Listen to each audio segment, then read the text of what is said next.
What it do, y'all? It's your boy Von Who. Namaste to my spiritually inclined, grand rising to the melanated culture.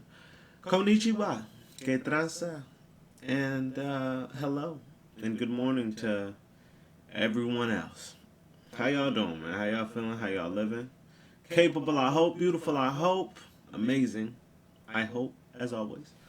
We're back. We are back for the second installment of this here Lessons Learned, Father's Guide to Maneuvering the Outside World. A book I will be reading from chapter 1 all the way to end, man. And honestly, before that, we're going through the preface. Only thing before this is the foreword. I'm not going to read that. I feel like you guys can read that on your own. Get what you take from it. But we're going to start right here at my very own words on the preface. And we're going to jump straight into it, man. I tricked y'all out on the last video. And y'all got to listen to my whole spiel. So thank you for that. And welcome back. Let's get to it. This is my here preface. Preface, I should say. I've been mentally on my own since about 16. From my sophomore year to high school, I slept on a family friend's couch. My bad, y'all. Y'all gonna have to deal with me.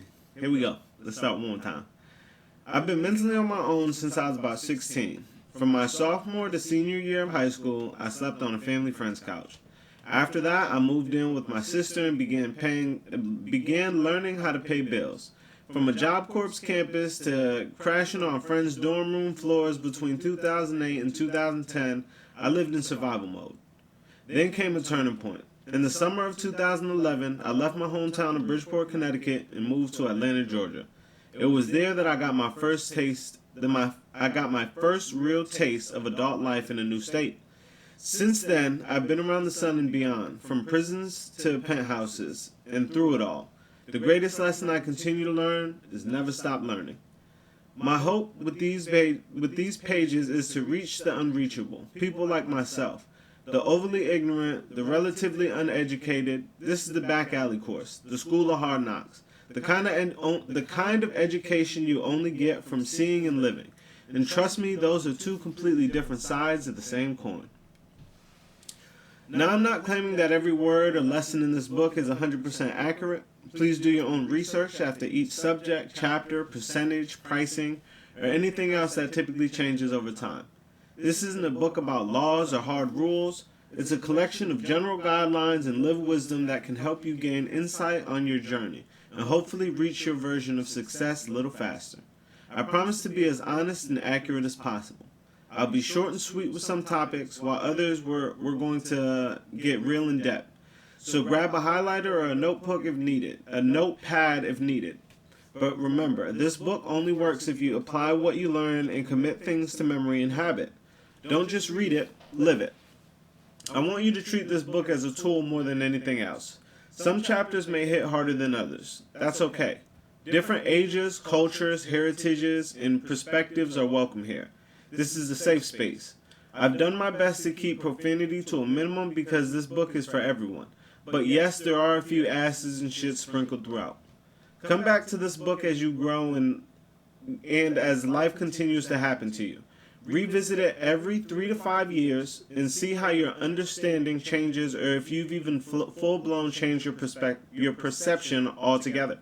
Maybe you'll find that a chapter suddenly makes more sense, or that you've lived one of the scenarios firsthand.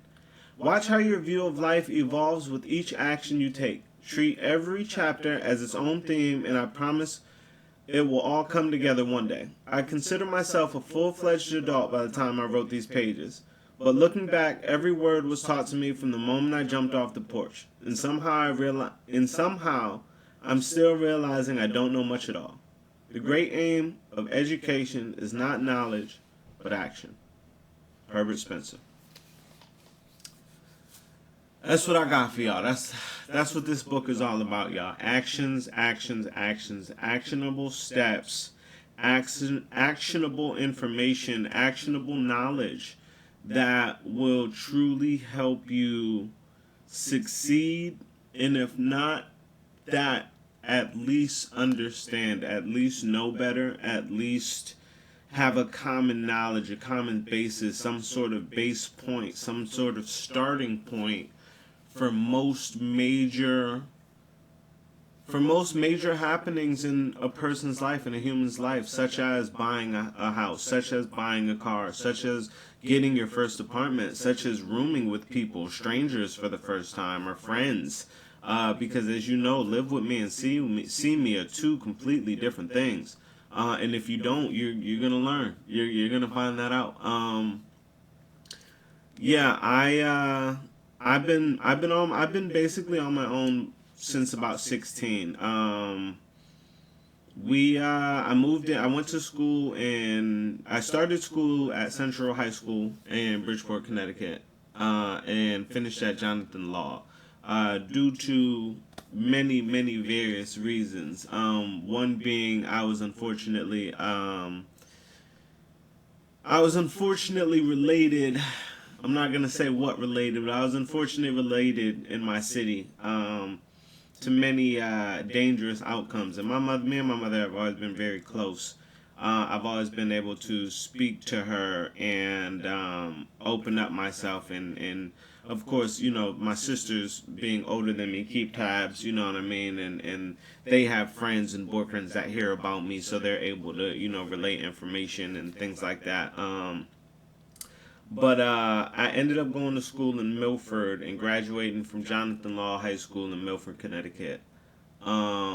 That experience from Bridgeport to Milford was such a phenomenon in my mind, in my life. It really true. It was one of those staple moments. It was one of those moments in life that really changed everything for me. I didn't even know I didn't know that we came from a lower income home. Everything I knew up until going to school in Milford was regular, was normal to me. It was this is how I was raised, this is how I grew up. It was normal to me. Going to Milford, the first I'll never forget I want to say it was the first month of school, I got into a fight with a kid because he asked me if I was from the ghetto. And of course, you hear these words, and back in the early 2000s, when I went to high school, hearing you saying stuff like you from the ghetto, or, you know what I mean, like being from the hood was not ever, what is the word, glorified the way it is today. And I'm sure many of you know that. You know what I mean? Being a bad kid, being known for those type of things was not glorified. It was more of like, shit, stay away from that guy. You know what I mean? And unfortunately for me, I was one of those kids that you stay away from those kids. I was a little recluse, Didn't have much guidance, didn't have much law back then. And unfortunately for me, I had no restraint. I was raised by a single woman, a single mother. You know what I mean? So I carried a lot of those single mother emotions. I won't go too in depth in that right now, but we will. So I was very impulsive, and that would get me into a lot of fights and a lot of trouble. Because I wasn't ever one to allow someone to speak to me or say something to me or offend me, and not do something about it, whether it was an argument or actual physical altercation. You wasn't just going to speak to me in a certain way.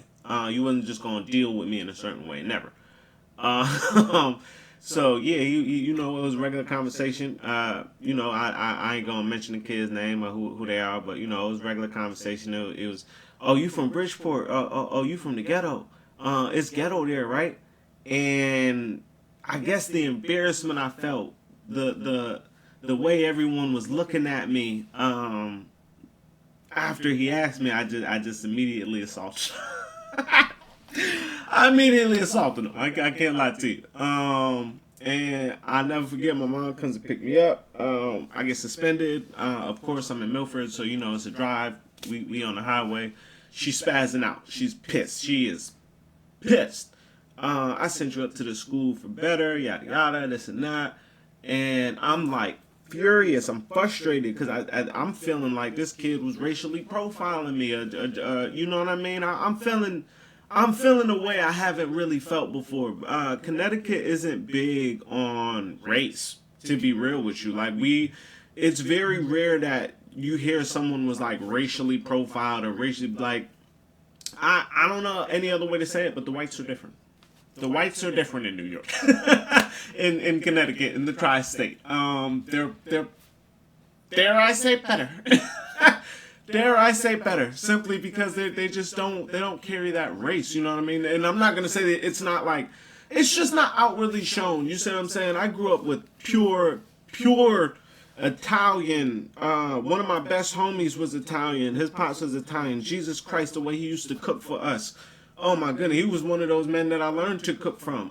In the backyard, I'm talking about whip it up for us, yo. We never felt, it was never that. So getting that at that moment was so new to me, and I'll never forget. I was in the car, and I don't speak to my mom in certain ways. Even today, I still do my best not to use certain curse words around her. Just how I was raised, Jamaican household. I spazzed, and it was one of the first time I kind of spazzed ever. Again, there was certain things I just wouldn't do with my mama. I grew up kind of scared of my mom, to be real with you. And in that moment, I was just like, yo, he was racist. Yo, that dude was racist. He said I was from the ghetto and we was poor and this and that. And you know, I kind of got into it, and she pulled over as I was talking. She pulled over. Right on the highway. We on the side of the highway. And cause my mom's not a crier. I'm a big crier. I don't know where it comes from. Like, I'll just start fucking, like, tears would just come. But my mom is not. I seen my mom cry 3 times my entire life. I'm 35. So that should tell you something right there. And one of them, she was actually having a heart attack. You know, a mild heart attack. So 2, to be real. And the other time, my grandma passed. So yeah, you see what I'm saying? Like, it takes a lot for my mother to cry. And I'll never forget, that was one of those moments where tears started welting up, and she explained it to me, and she was like, you know, we are technically lower income. Bridgeport is technically yada yada, but we lived on the north side of Bridgeport, which was technically, I guess, like the best or most prominent because we were so close to Trumbull or whatever. I don't, you know, I could explain it more in depth, but I won't. And in that moment, because of what I was doing, what I was into, who my sisters were dating and the things they did, and you know what I mean, I always had money. Like, I had money in my pocket literally right then when she was speaking to me. I had a gold ring on my finger. You know what I mean? So I didn't understand lower income. I didn't understand poor mentality or broke mentality or hood behavior versus, you know what I mean? Like, I didn't get it. I didn't get it at that moment. But I did the instant she started explaining it to me. And I'll never forget that moment. Was such a pivotal time in my life.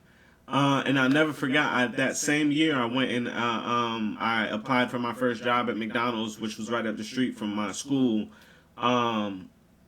Because I just wanted to feel more normalized to it all, I guess. And yeah, I mean, it was such a pivotal moment for me because for many reasons. One of the bigger ones was because I wanted to play football really, really, really, really bad.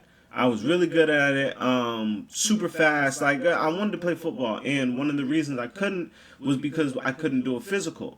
It cost, I think it was like $50 or $75 for a physical back then. And my mom couldn't afford it. And you know, you couldn't play sports back then without having a physical in. And you know, I was so embarrassed. Like, I never told my coaches, or I never told anyone because of the embarrassment. And I just, like, when she explained it to me, like, my life just almost came together and started to make so much sense to me.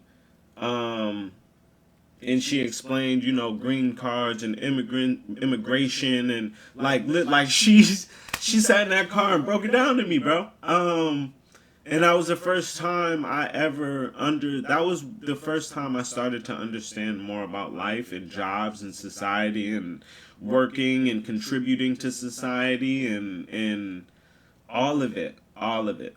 And for that reason, I want to give anyone that is 15, 16, 17, 18, new to this country, feels uninformed, feels unambitious, feels lost, feels like they're just now grasping it. That's why I wrote this book. That's why I wrote that preface. Because I want to give that. I want you guys to have what I didn't, which was a good knowledge basis going into those high school years.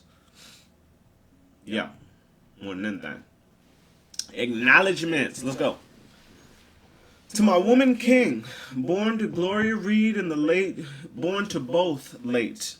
I should have put. I feel like I missed the ball on that one, and I should put late on both of them. Both of my grandparents have passed at this point. Rest in peace to them. I got to speak to and know and understand a bit of my culture and a bit of my past, and we come from some prominent people, man, and I'm blessed to say that. So yes, acknowledgements to my woman king, born to Gloria Reed and the late junior prime minister and People's National Party parliamentarian for St. Mary, Jamaica, Southeastern, Harry Douglas, Denise Sandra Douglas, my one true maestro. I found my life's composure through the lessons you taught, and somehow even through a few you didn't. You become my everlasting conscience. That voice in the back of my head whispering, "Get that hat off the table, boy. I taught you better than that." My bad, y'all. It always gets me a little bit when I read this. The most formidable woman I've ever known. You alone can truly account for all the dramas and lessons that shaped me. Your words, your teachings, your lectures, and yes, even the butt whippings kept me out of caskets and grounded in the faith you instilled. From spilled milk to my first arrest, every incident was followed by a long-winded, teeth-hissing one-way argument that seemed to go in one ear and out the other. But with every pulled tooth came a piece of wisdom that I now carry with me every day. So thank you. I heard every word, and I hope these flowers I offer now are enough to last the rest of your days and bloom into a forest of wealth and happiness for the generations that come. I would never have tried this hard without you, because nothing beats a try but a failure. I hated that. I hated that saying growing up. My mom very rarely let me quit anything I started. Everything was always nothing beats a try but a failure. Nothing beats a try but a failure. You gotta try, you gotta try, you gotta try, you gotta try. And as an adult now, and after conversations I've had with her, I understand the deep rootedness it was of her understanding or her having a moment where she knew I didn't have a male figure around. And for, I couldn't tell you how long, I don't know if even still now, she blames and tries not to blame herself for just different outcomes. I can't tell you how disappointed she was the first time I got arrested. I can't tell you how she reacted the first time she found a pistol in my room. I was one of those kids, man. I was a troublesome kid. And somewhere between all of the lessons she taught me and everything she gave me in raising me, again, the fear that I had for her somehow turned to resentment almost, for so many various reasons in many different parts of my life, where there was even a time in my life where we went like a smooth 3 years without talking. me and my mother have always had a very close relationship. But with me have moved to Atlanta when I was 21 and have been here for 14 years now. It's close. It was closer when I was younger. And now that I'm older, it's something that I want back so much.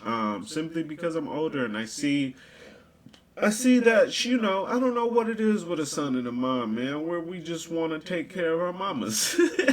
And we want to do right by them and love them. And she's older now, so I could tell every time I go home pretty often. I go home at least once a year, for sure. And I try and stay as long as I can, because I notice every time I'm there, dude, I could tell the woman wouldn't mind having me back home. You know what I mean? She needs me in a way I need her.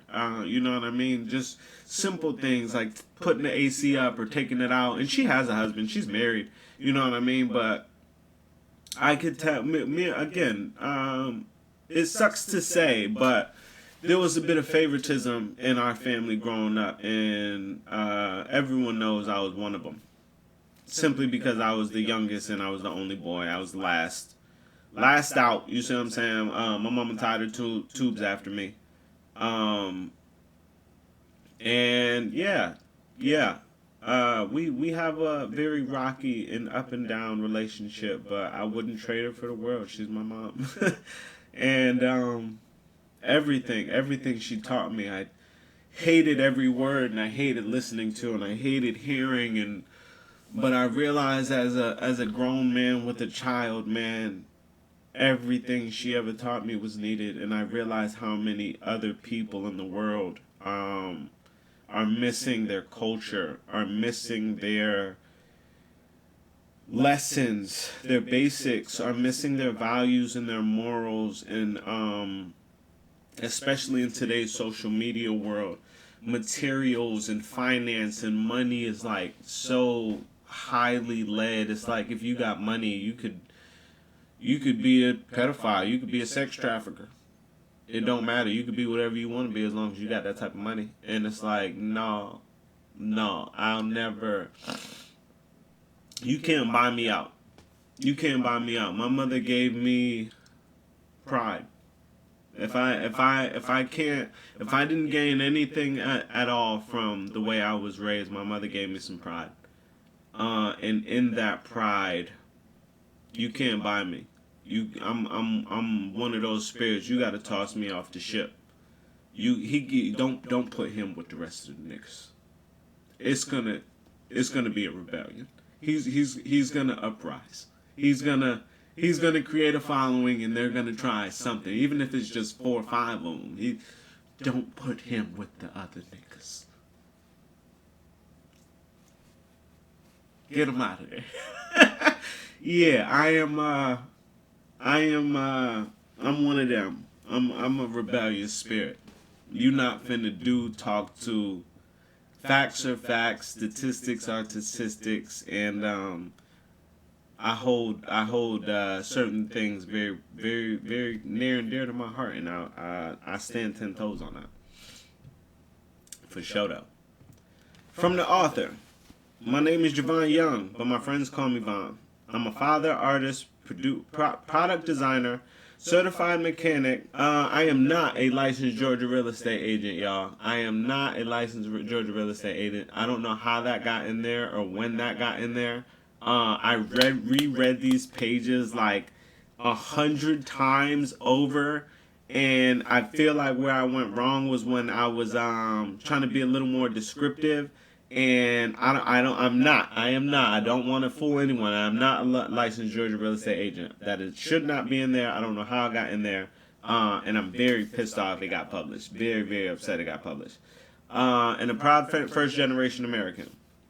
I was born and raised in the north end of Bridgeport, Connecticut during the 90s and early 2000s. A city once known for manufacturing weapons during both world wars and later ranked among the top 10 most dangerous cities in America. I grew up surrounded by crumbling infrastructures and systematic neglect, in a city littered with abandoned buildings and invisible opportunity. My mother came to America from East Kingston, Jamaica in 1982.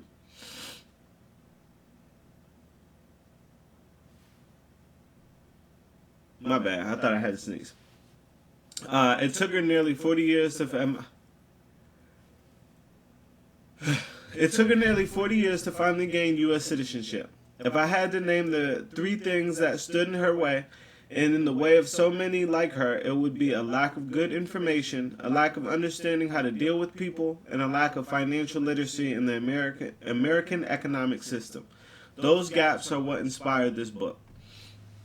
At 34, I still haven't seen a single place that lays out all the real information about how to survive, let alone thrive, in this capitalist landscape, especially for those of us who come from poverty or are underrepresented, under-resourced, and underprotected. That's by design.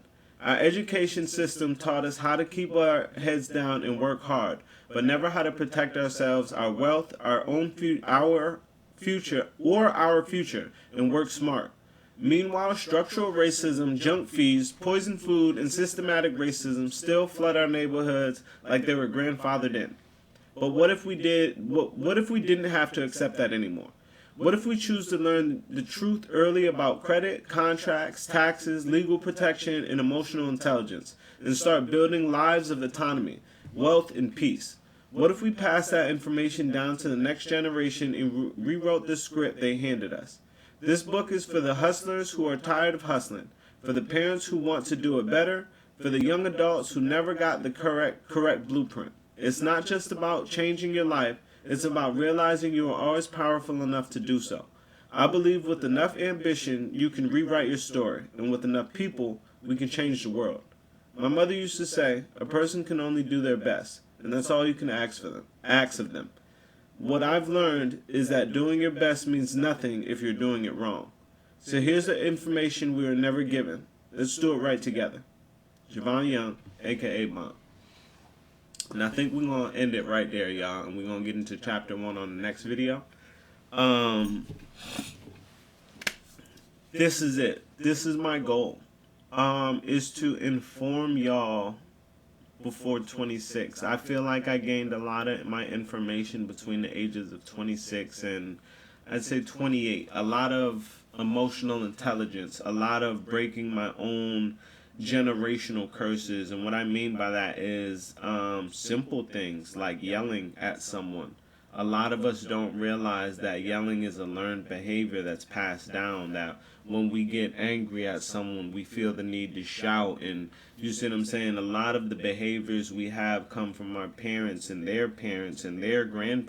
And you see them, those are generational curses when you're not able to break into your own cycle of living, when you're not able to break into who you are specifically and saying, you know what, as much as I love my mom, as much as I love my dad or my grandparent or whoever raised me, their ideals aren't mine. And I don't have to live by them. And I shouldn't have to live by them for them to love me or for them to accept me. Because if we truly love unconditionally the way we're supposed to, it's unconditional. There is no condition on who I am or what I am. As long as I'm not morally devaluing myself, as long as I'm not crushing society by crushing other people and damaging other people, I should be able to live however I see fit. You see what I'm saying? Again, by still staying in a godly and societal standpoint of knowing better, living. I'll tell you myself, I grew up Baptist Christian.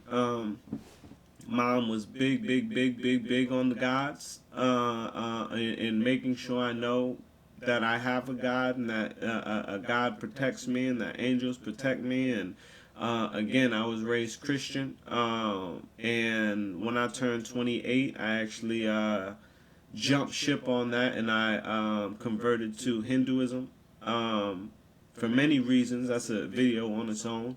But with that being said, Dharma is one of the big four of Hinduism, and to explain that in layman's terms is how you live, what you contribute to the world. I said it in another video, and I'll say it in this one. We are spiritual beings. This face, this skin, this meat, this flesh, this is human. We are all living a human experience. which is why we all relate, and which is why we all almost replicate each other, because this is the human experience, but we are all spiritual beings. You see what I'm saying? Our energy is so much more vast, and the frequency is so much more vast, and that's why manifestation is possible. And things like luck and speaking things into existence, because we are that. We are magical creatures. We are spiritual, scientific, whatever you want to call it. We are greater than humanity. You see what I'm saying? And I feel like at some point the energies of off balance, the energies of, especially in America, misunderstanding and misconception is like so deeply rooted that we have to change all of it. We have to wipe it all clean. We have to start over, especially in the Black American community. And I'll never stop preaching that, and I'll never stop saying that. And any way we can get the message through and across is what we're going to do for that. Because we should not still be bottom of the barrel when it comes to the American societal system and the American economic system. We built this country, yo, and we need to start taking that to a bigger heart. You see what I'm saying? We need to start understanding that we should have much more infrastructure here in ourselves, in minority, if you will. We need to understand that black is not just skin color. Black is everything that is considered melanin. You see what I'm saying? Black is Asian, black is Hispanic, black is everything that is toned. We the majority, yo. And I don't understand how we don't get that, but we are the majority. And the instant we come together and we lock in, the forces that be can't do nothing with it. So bless, peace, love, capability. Y'all stay honest. Y'all stay impactful. And I'll see y'all on the next video, man. Chapter 1 on the way.